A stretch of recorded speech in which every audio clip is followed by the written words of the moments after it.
V tej časti Pimp My Ride sme si ukázali tie najšialenejšie prerábky. V tejto časti ale trochu odbočím od vtipkov a ukážem ti zákulisnú a často aj horkú pravdu tejto relácie. Dĺžka prerábky. Bežne sa stávalo, že tuning auta niekedy trval aj 3 alebo 6 mesiacov. Účastníkom ale nebolo ponúknuté náhradné vozidlo, takže si často pol roka museli vyriešiť presúvanie po vlastnom. Čo ťa poteší, najmä keď zistíš, že ti najbali luster do auta. Produkcia často o účastníkoch aj klamala. Napríklad taká Brooke. Neštudovala ani film a ani nemala 22, tak ako v relácii uvádzali.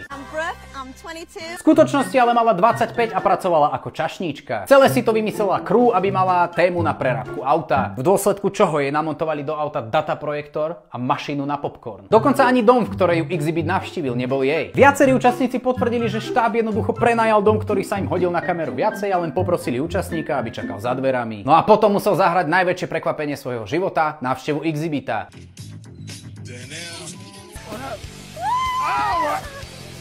A teraz prekvapko, ani niektoré autá neboli ich. Proste niektoré autá vybral štáb, lebo im lepšie zapadali do konceptu. Jo, a sfejkované sú aj reakcie na ich vytuningované autá. Napríklad Brooke točila reakciu na svoje auto 10 krát a ešte ho ani nevidela. Dámy a páni, účastník Seth. Keďže bol tento chalanisko väčšej postavy, tak crew postavila celú epizódu na tom, že to je nenažraný, vyjebaný, skurvený nenažranec, pojebaný tučňák. Ale áno, dalo sa to povedať aj krajšie. Po aute mu rozsypali nafingované obaly zo sladkosti a celá epizóda sa točila iba o tom, že je tučný. A aby šikany nebolo málo, tak mu do kufra namontovali stroj na výrobu cukrovej vaty. A je síce pravda, že ho tým dosť zhadzovali, ale na druhej strane by mal zhodiť on. Niečo podobné sa stalo aj jednej z najkontroverznejších postav Pimp My Ride, Jakeovi Glazierovi. Štábu totiž to spomenul, že sem tam si zvykne v jeho aute zapaliť cigu jeho teta. Výsledok? Po celom aute mu rozsypali množstvo špakov, aby vyzeral tak trochu ako humusáč. Ty všivavá humusáčka. Niektoré super vylepšováky boli nainštalované len pre efekt a častokrát na jedno použitie, a to na kameru. Navyše niektoré zlepšováky boli na cestách nelegálne alebo boli príliš nebezpečné a tak boli okamžite po natáčaní odstránené. No a na autách sa po tej technickej alebo mechanickej stránke absolútne nepracovalo. Autá často kolabovali hneď po prerábke, pretože napríklad batéria nestíhala dávať energiu všetkým tým sračkám, ktoré tam pridali, alebo odišli iné komponenty tým, že auto bolo preťažené všetkými tými vylepšovákmi. To sa konkrétne stalo jednému účastníkovi, keď mu ako vylepšovák dali do auta tvoju mamu.